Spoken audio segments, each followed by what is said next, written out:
Magandang araw, class. I hope you're all well and healthy and safe, no? The situation's getting better and hopefully ay magtuloy-tuloy.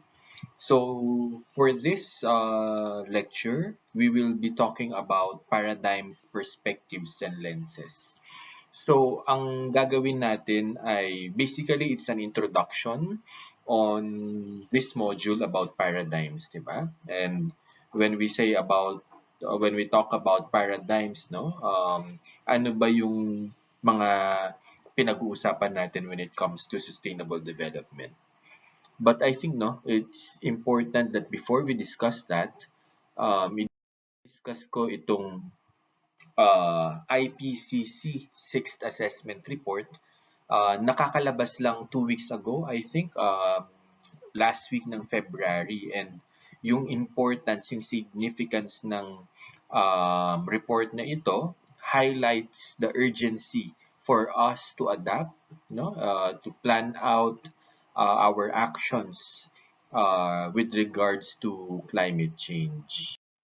So ano ba tong IPCC, no? When we talk about the IPCC or the Intergovernmental Panel on Climate Change, so this panel aims to provide the world a clear scientific view on the current state of knowledge in climate change and its potential environmental and socio-economic impacts. So currently, we are in the sixth assessment cycle. And yung working group 1, hinati siya sa tatlong working group. So, working group 1, it covered the physical science of climate change with a very stark message. It was released last August 2021, and it highlighted the scale of the effect that humans were having on the climate system. Yung second naman, yung working group 2, it focused and it covered impacts, adaptation, and vulnerability. And it was just released, as I've mentioned, last month.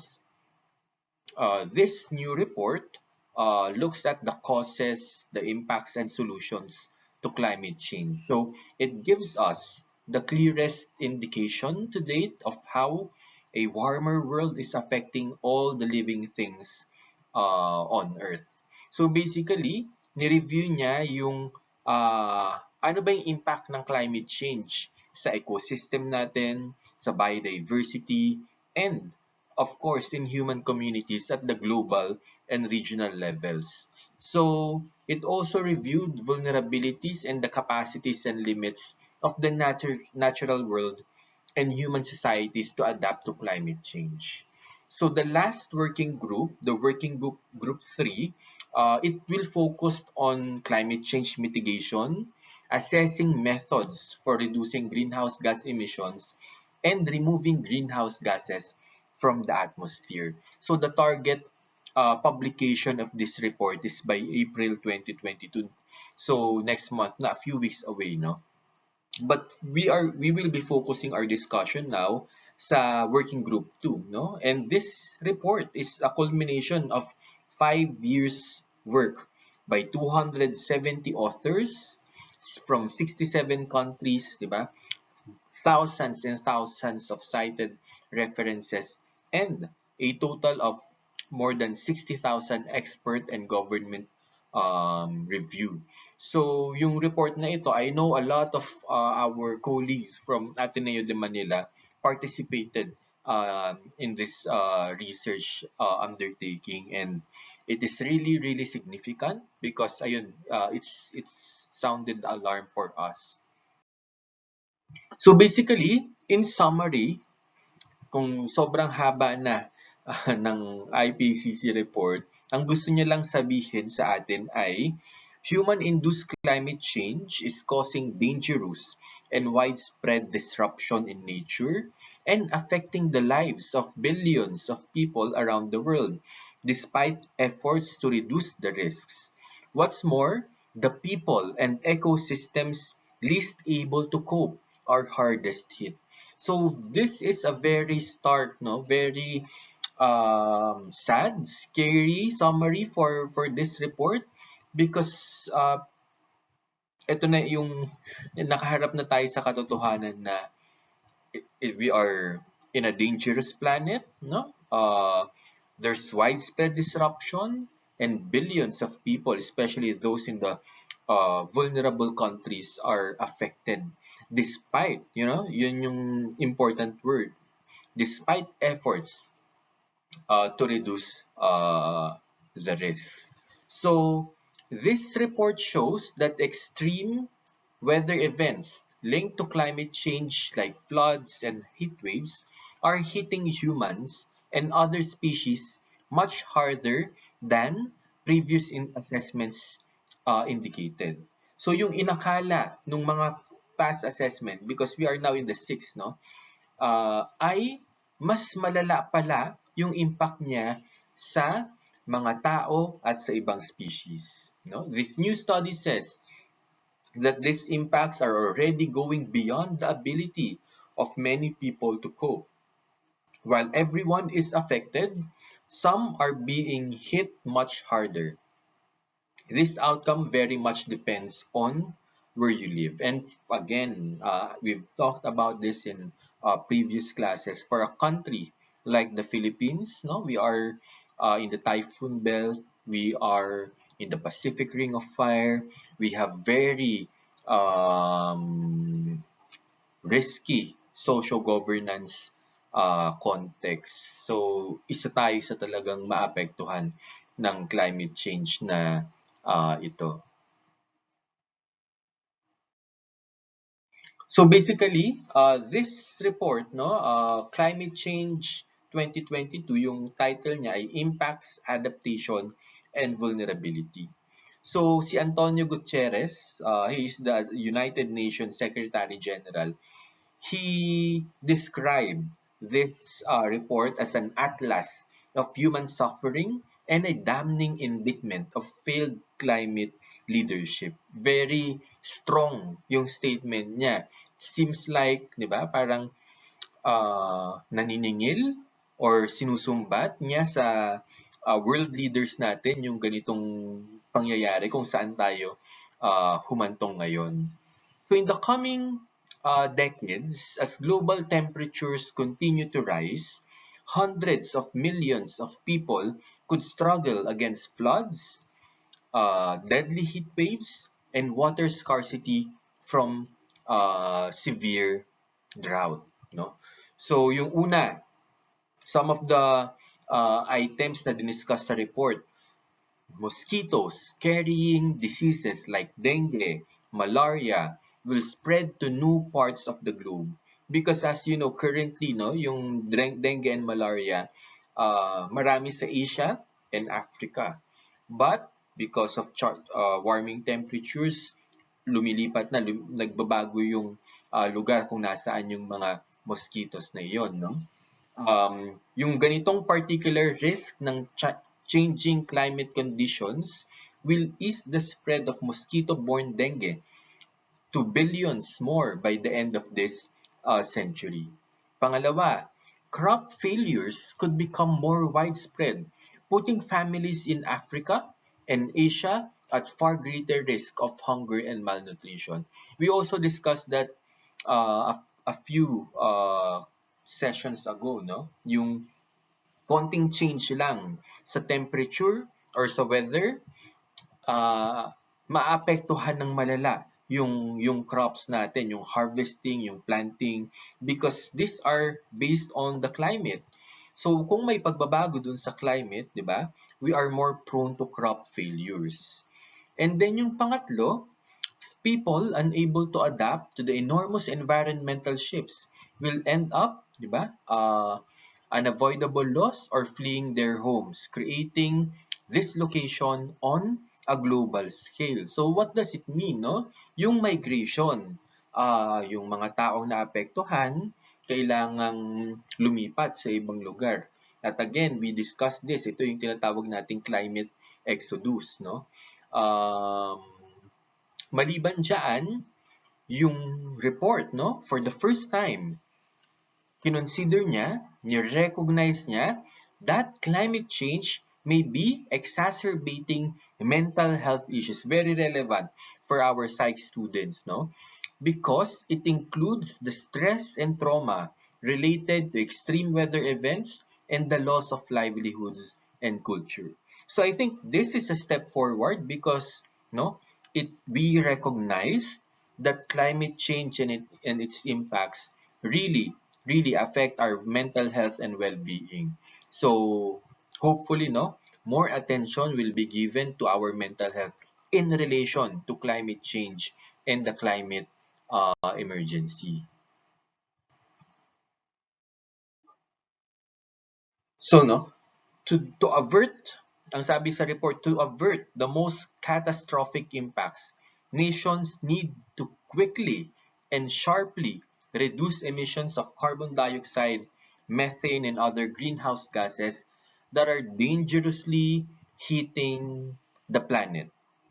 So, yung world's poorest nation, we are increasingly struggling with climate shocks and will likely require hundreds of billions of dollars per year in financial support over the next few decades to protect themselves, support that wealthier nations have so far been slow to provide. No? So, yung pagtaas ng temperature natin, yung dangerous heating of the planet, no? Many of the poorer countries are the ones being affected. And no, since 1850, ito yung pre-industrial level na tinatawag natin. 1850 onwards, ito na yung after. So, we have already increased by an average of 1.1 degrees Celsius. So, na-discuss din natin dun sa isang class, no? Yung 2015 Paris Agreement, we committed, no, to limit the global average temperature rise to well below 2 degrees Celsius above pre-industrial levels and to aim for 1.5. So, yung commitment natin, it is below 2 degrees, but we aim for 1.5. So, medyo ano yan, the wordplay, because we cannot commit 1.5. Many of the countries are hesitant to commit for 1.5. So, we just committed to below 2 degrees, but aim for 1.5. And many leaders have stated that they are limiting to 1.5 degrees Celsius compared to pre-industrial levels. And yung current natin, no, parang kailangan talagang ma-eliminate yung fossil fuels emission by 2050. And many of us are off track. And yung isang discussion natin for the Philippines, no, by 2050, we talked about ano ba yung growth na gusto natin, yung business as usual, targeting 4% economic growth, di ba? How do we achieve that without emitting carbon dioxides, no? And now, the world is currently on pace to warm somewhere between 2 degrees to 3 degrees Celsius this century, experts say. So, yung sinasabi ng mga scientists talaga natin, no, crossing the 1.5 degrees threshold risks unleashing far more severe climate change effects on people, wildlife, and ecosystems. So, ang tinatarget natin, maabot talaga yung 1.5. Kasi, if average warming passes 1.5 degrees Celsius, ang sabi, yung best effort natin to adapt could falter. Ito yung sinabi nung report, no? The cost of defending coastal communities against the rising seas exceed what many nations can afford, no? In some regions, like in North America, livestock and outdoor workers could face rising levels of heat stress that make farming increasingly difficult. Uh, a director from the Red Cross and Red Crescent Climate Center said about the report, beyond 1.5 degrees, we're not going to manage on a lot of fronts, no? If we don't implement changes now in terms of how we deal with physical infrastructure, but also at how we organize our societies, it is going to be bad. And balikan natin itong discussion na ito. Ito yung iba't ibang scenario, no? 1.5, 2, or 3, which is which, no? Under all of these emission scenarios, no? Ano man yan, 1.5, 2, or 3, the IPCC expects a billion more, higit pa sa kung ano yung nakaka-experience ngayon ng climate change impacts. To be at risk from coastal specific climate hazards in the next few decades. So for 1.5 degrees, no, up to 8% of the world's farmland could become unsuitable for growing food by the end of the century. Sabi ng mga authors yon, no? Coral reefs, which buffer coastlines against storms, will face more frequent bleaching from ocean heat waves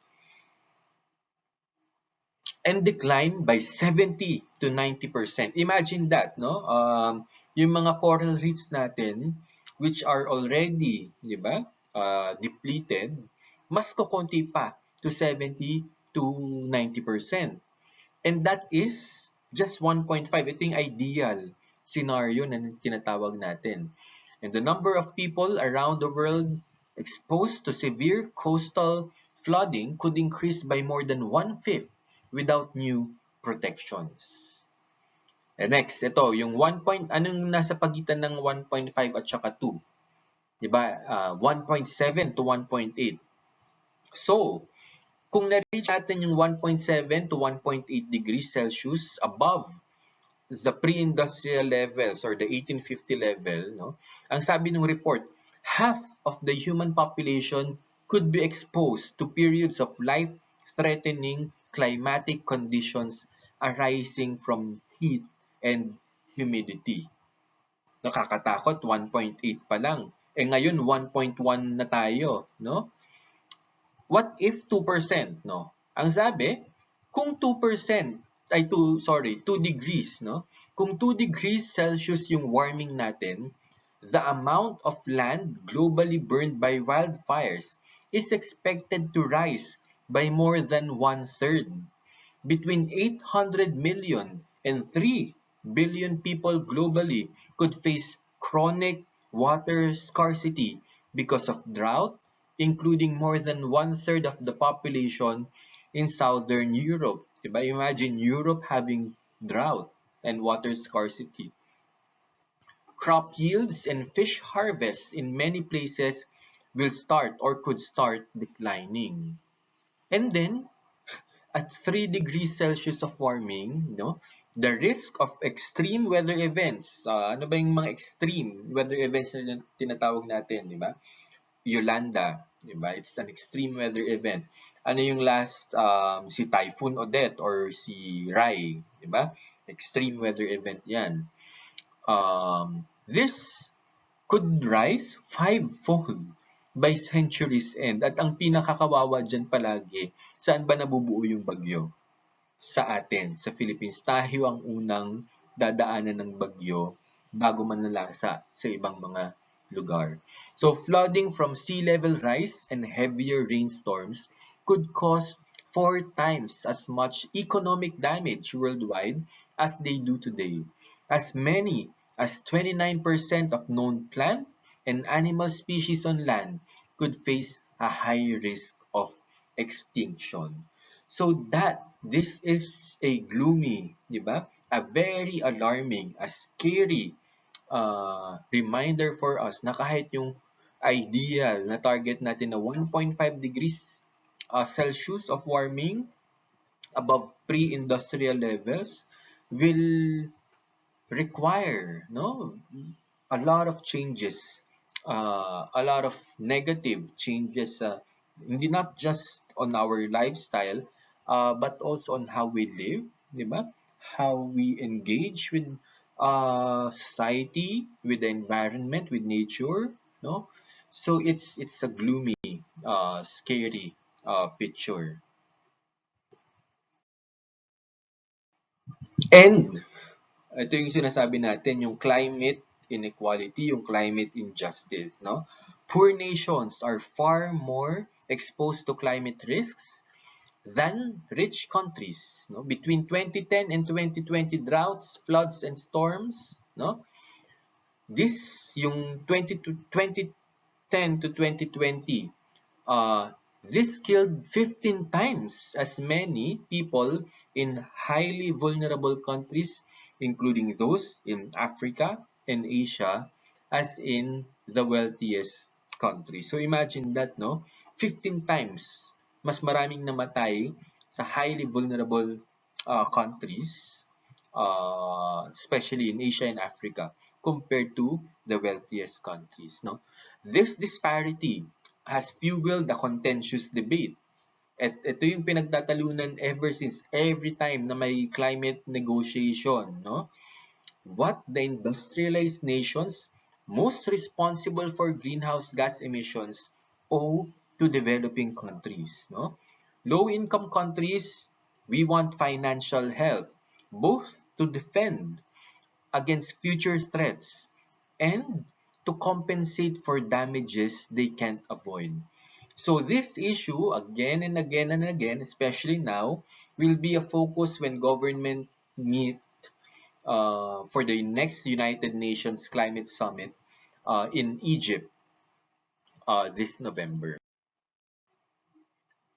So itong, of course, no, we are doing something. We discussed about mitigation and adaptations, and many nations actually have been able to partly limit the damage by spending billions of dollars each year on adaptation measures like flood barriers, air conditioning, or early warning systems for tropical cyclones. And a lot of these projects, di ba, are present in the Philippines.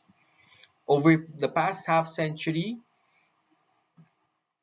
the number of deaths worldwide from storms, floods, and other extreme weather events has fallen by more than half because of improved early warning systems and disaster management. Also, investments in public health have meant fewer people are succumbing to diseases like cholera, even as rising temperatures and heavier rainfall have facilitated their spread. However, no, yung sabi dun sa report, these efforts are too often incremental, no? Small steps. Preparing for future threats like dwindling fresh water supplies or irreversible ecosystem damage will require transformational changes that involve rethinking how people build homes, grow food, produce energy, and protect nature. Isa yan dun sa mga na-discuss din natin itong nakaraan, first meeting, no? uh, are these climate actions transformational? Does it push for or maintain status quo? Or does it only call for reformation? No? But the report said, no, we require transformational changes to combat climate change at this moment, at this point. No?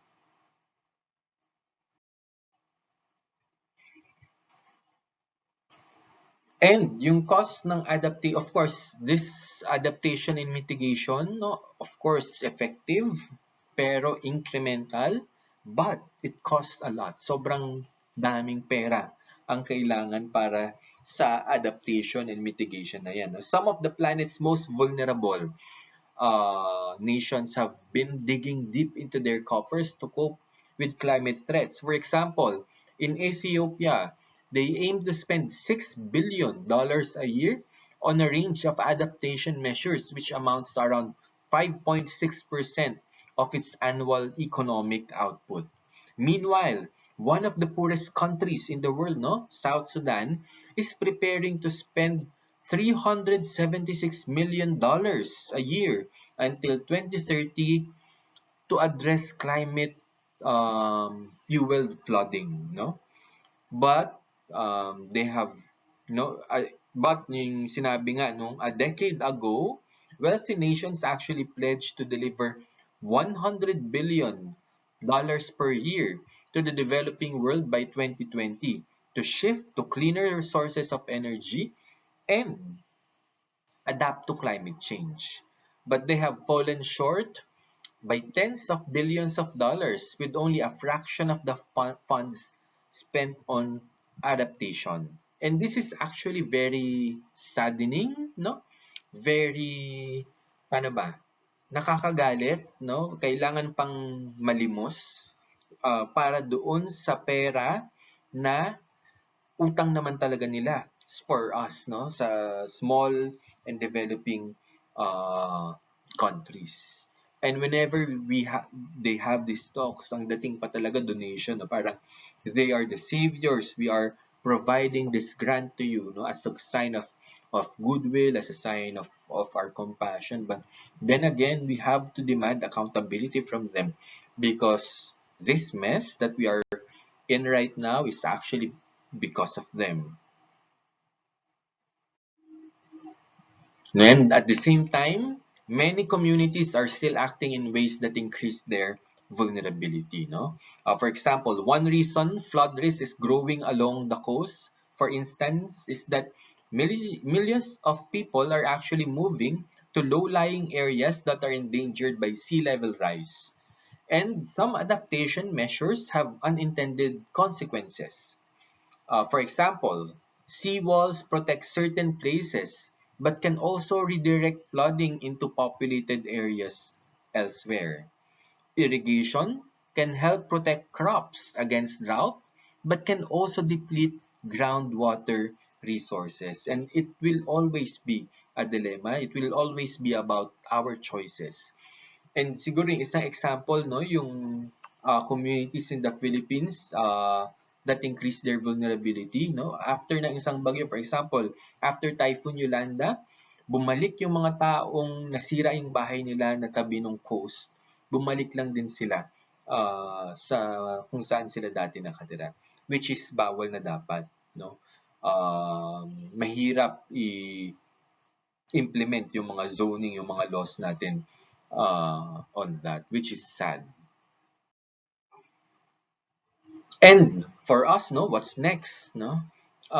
Yung una, instead of very short-sighted, no, na band-aid solutions, we, our leaders, no, should pursue more far-sighted strategies, no? As oceans rise, coastal communities could relocate inland while discouraging additional development along vulnerable shorelines.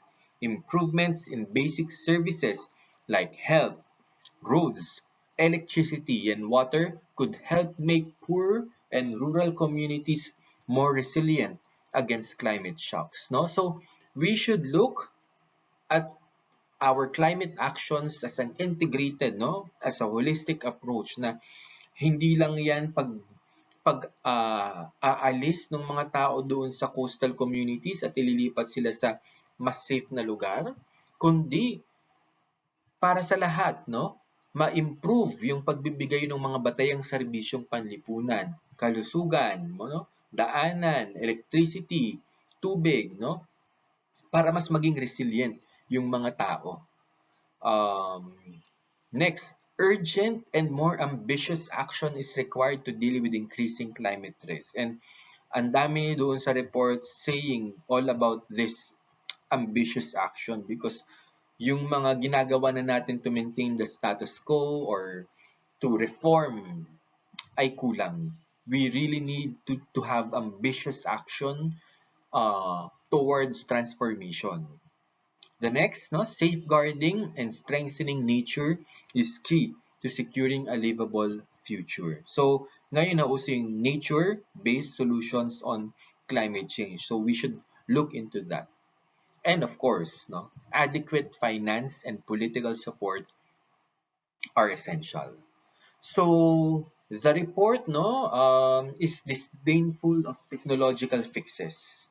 Sinasabi niya, baka mas mapalala pa ng technology, ng ilang mga technological solutions yung meron tayo. For example, no, deflecting the sun's rays or removing carbon dioxide from the air, it might make things worse. So, uh, hindi hindi sapat yung ino-offer na solution ng neoliberal or environmental economists na, di ba, yung technological answers.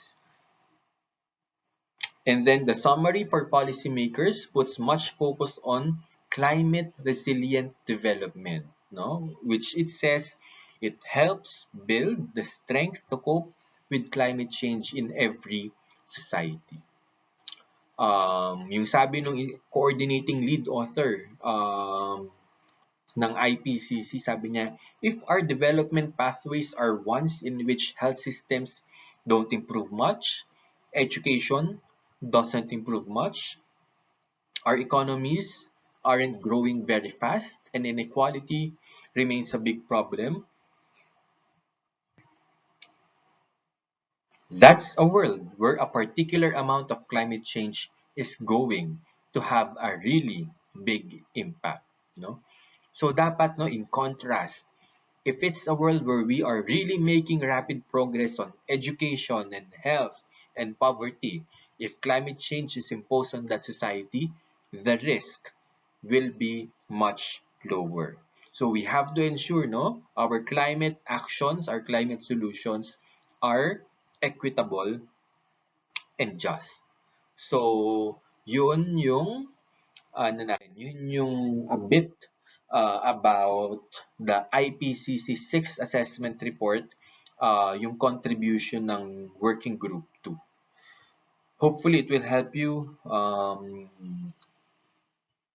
not just in our class, no, as you write your paper, but also how you live the world, how you vote in the elections, how you demand accountability from our leaders, no, and from our communities and ourselves. So now, going back sa discussion natin, we are talking about the paradigms, perspectives, and lenses, no? When we say paradigm, no, ang sabi ng dictionary, um, a distinct set of concepts or thought patterns, including theories, research methods, postulates, and standards for what constitutes legitimate contributions to a field. Sabi rin, it can be a framework containing the basic assumptions, ways of thinking, and methodology that are commonly accepted by members of a scientific community. It can be a model, a pattern, a way at looking at something, no? A particular way of considering something or a point of view. But siguro yung simple lang, no? Kapag tinanong ka, kapag merong isang issue, anong perspective yung gamit mo? Anong lente yung gamit mo? And there are a lot of paradigms and perspectives around when it comes to development, which we looked at this module. So yung first issue, no,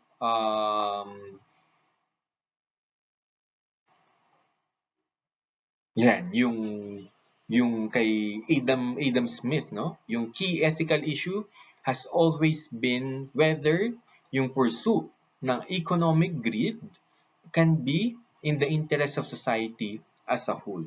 So when we look at this traditional, no, conventional economic models, no, when we have this perspective na okay lang sa atin na yung individual greed, yung pag-pursue natin ng needs and wants natin, ay pwedeng maging kasama sa interest ng society as a whole, no? Smith reasoned that if two people who are fully informed of the consequences of their decisions choose to enter into an exchange, it is because the exchange makes each of them better off, no?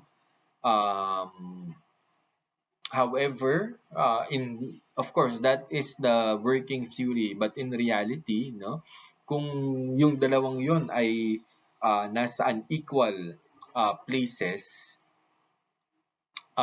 when negotiating, merong isang hindi okay yung hatian, no, so to say.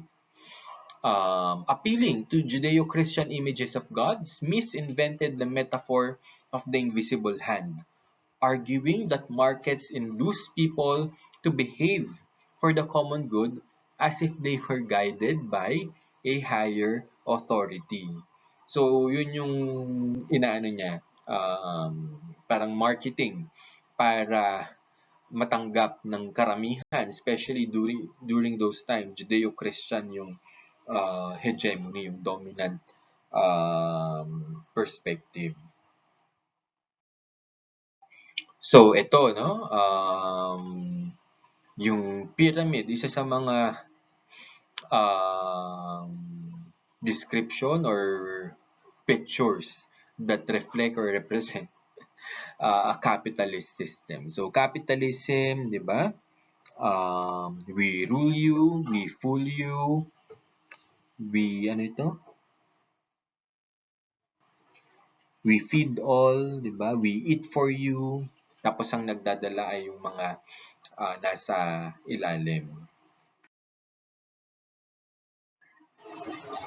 Pero yung tanong, no? Kasi diniscuss natin, ito, wait, paano bumalik?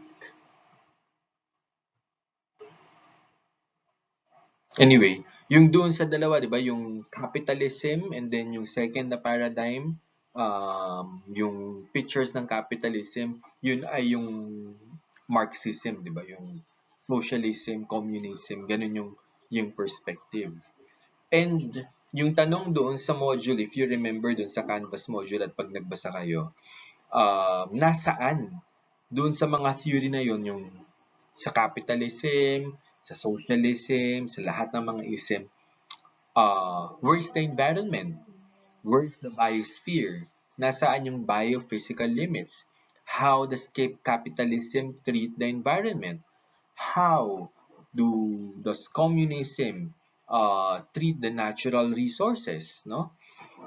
Yung sabi ni Costanza, no, yung co-development ng economics and natural science, no, it provides models with different assumptions in combinations that support beliefs in unlimited material progress. And that is what we are challenging in this class, no? We cannot have unlimited material progress. So, ang ecology ba at natural resources ay means to an end, no? The unending needs and wants of people. For individualism and materialism, ang ecology at ang environment, this should be exploited, no? This should be consumed, especially if you're a utilitarian, no? And people could expand their food supply arithmetically through new technologies and expansion into new habitats. And for Marx, no, when na ang talagang inaano ay equity and fairness, it is not really just about the exploitation of natural resources, but how we allocate, no? How we allocate our resources. And no, throughout most of the 20th century, ecology and economics, kahit parehas yung three letters nila, ECO, ECO, they have been pursued as separate disciplines throughout most of the 20th century. But for ecological economics, gusto natin we reintegrate economy and ecology, no? One of the strongest barriers to the union of economics and ecology has been the presumption that ecological and economic systems are separable and do not need to be understood together. And I'm sure mapapansin niyo yan even inside the academe, no? Economists think of economic systems as separate from nature, while the vast majority of natural scientists think of natural systems as a part from the people. So indeed, no, social scientists generally have thought that all social phenomena are culturally determined. When natural scientists do consider social phenomena, they naturally look to natural law to explain it. As we have noted, no, this line reflects historic Western belief about systems and about science that had become a part of our problem, an explanation for the unsustainability of modern societies.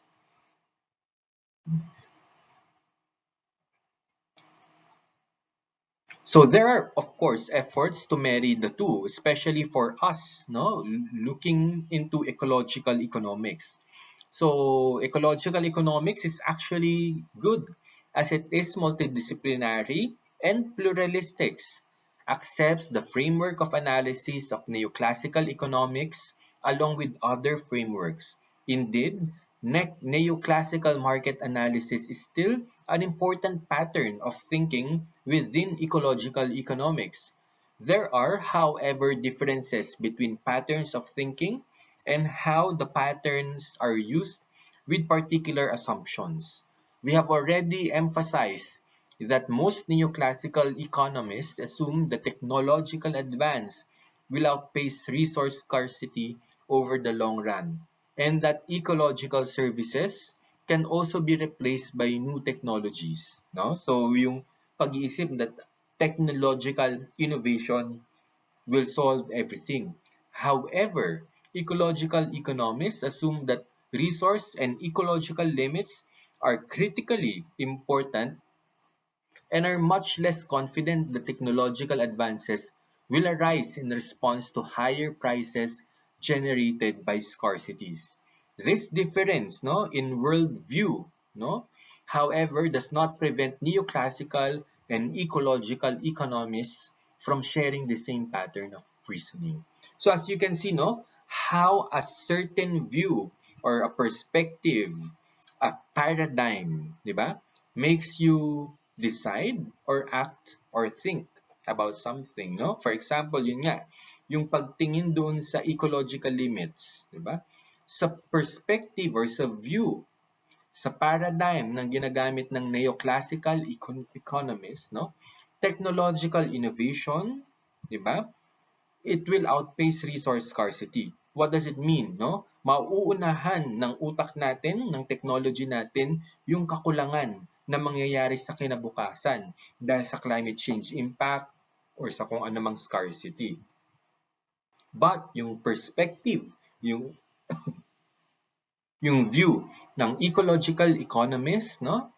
They are really looking, no, na critical yung resource and ecological limits natin, and they are less confident that technological advances will arise in response to higher prices generated by the scarcity. So nakikita natin yung changes on how they view things. So although ecological economists are certainly diverse, the largest cluster works from the initial premise that the Earth has a limited capacity for sustainably supporting people and their artifacts determined by combinations of resource limits and ecological thresholds versus unlimited material progress. So to keep the economy operating sustainably within these limits, specific environmental policies need to be established. No? So when we say, no, paradigm, perspective, and lens, no, when ang ibig sabihin niyan, when you look at an issue, di ba? Anong issue ngayon? Philippine national election or a government project, for example, Pantawid Pamilyang Pilipino program, or naharap kayo sa isang dilemma, or anything that makes you think or decide, be conscious of the lens that you are using. Di ba? Ano yung lens na ginagamit ninyo? As we've discussed, paradigms are already there. We have neoclassical economics, we can use that. We have the Malthusian, we have Marx, di ba? Or even ecological economics, no? But your lens is or perspective is personal, no? It evolves as you grow, as you learn, and as you experience things. So, for example, for me, when I look back nung college days ko, I was studying community development. Iba yung lens ko. It's more on syempre left leaning, 'di ba? Kasi yun yung dinidiscuss sa class. So nagbago 'yan, hindi naman nagbago but it was grounded, it was enhanced based on my experiences na after I worked, after I engaged with communities, after I worked with different sectors, no? Your of course not just that but your social class, your privilege, your entitlement, no? Your commitment, your passion, this affects how you view things and decide, no? Kung ano man yung background natin, paano tayo pinalaki, yung sistema at kulturang kinalakhan natin, it will affect how we view a certain issue.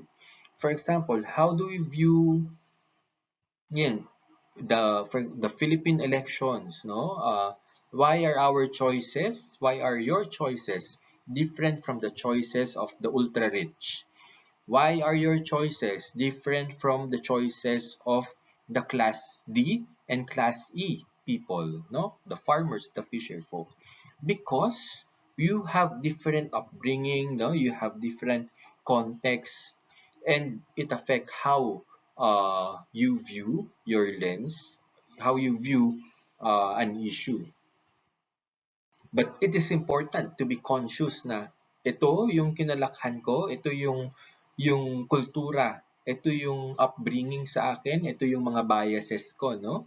Because once you are conscious with that, you will have the opportunity to make better the lens and perspectives that you have critically assessed, that you have to critically assess and advocate for different programs, policies, or yung mga advocacy ninyo, no?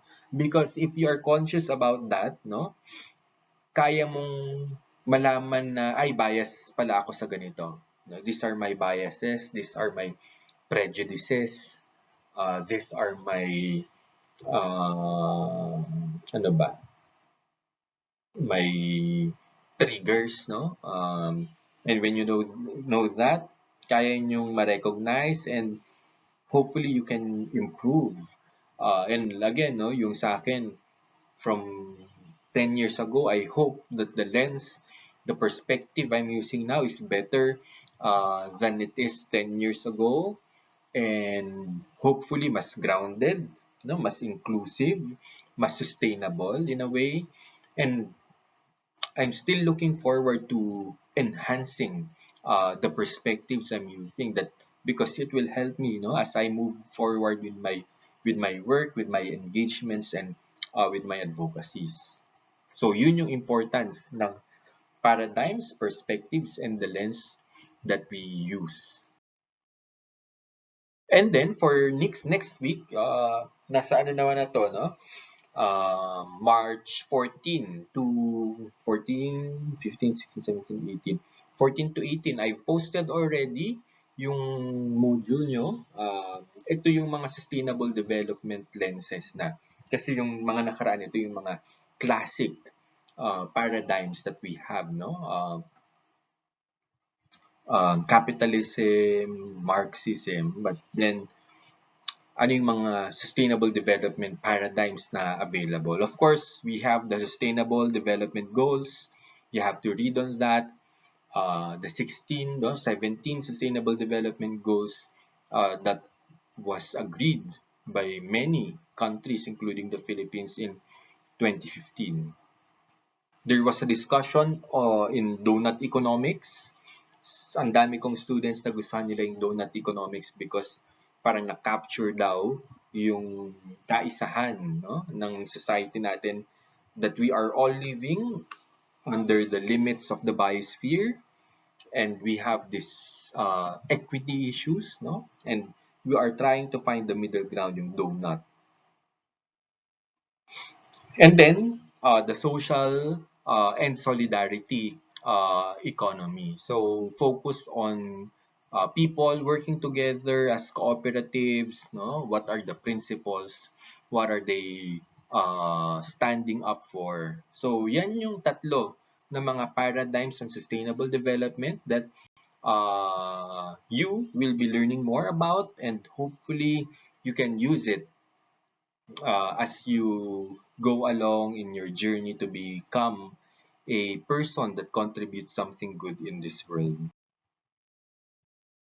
I've also posted this one, no?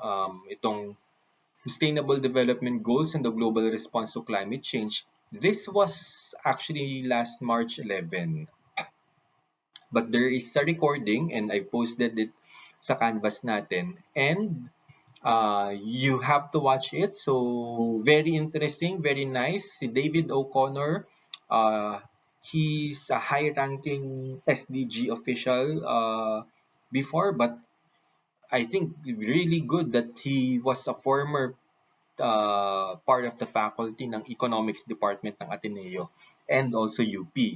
So, rooted sa kanyang experience din sa Philippines yung kanyang mga i-discuss on SDGs and the global response to climate change. So, yun yung pinost, no? Dalawang, yung sa module natin for this week, yung the SDGs, donut economics, and social and solidarity economy. Tapos itong webinar, please watch it. And then for next class, wala tayong class again. So you have a group work. So based on the readings in class, yan, for presentation on March 24. So wala tayong class on March 17. So if you're watching this, no, hindi ka magtatanong sa akin kung may class ba on March 17 because I'm telling it now na walang class sa March 17. Our next class will be on March 24 and it will be presenting the output of your group work. So the first, no, isip kayo ng any government project or NGO project or private sector program na gustong mapaangat ang buhay ng sambayanang Pilipino or ng mga tao, no?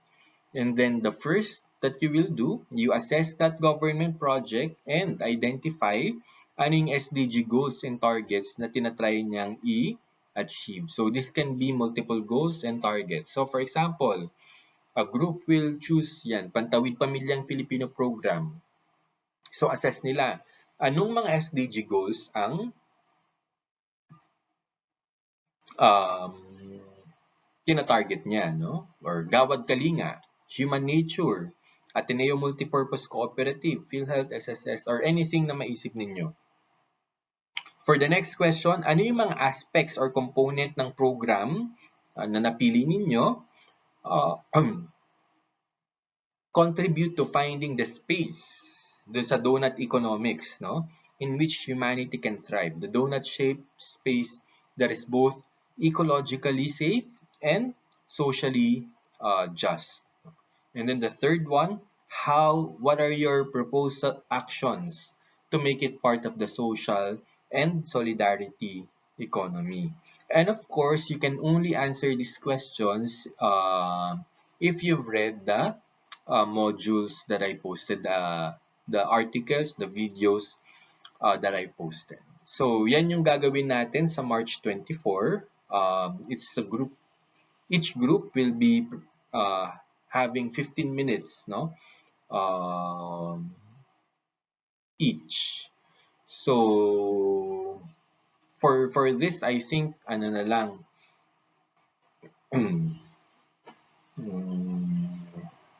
kasi may kasunod to na ano yun, na assessment. So, check natin. Ito yung group class presentation.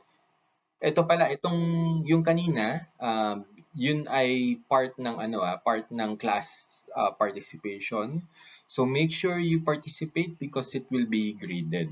For this one, this is a major assessment, 20% of your class of your grade will be from this assessment. So group class presentation. So you have to divide yourselves into four. So I suggest no kung ano yung grouping nyo doon sa activity kanina, yung group work. Ano na lang dito. So ito na lang din yung gamitin nyo. So I just need four groups, no? Baka may magtanong sa inyo paano kung anim yung grupo sa NSTP or 5.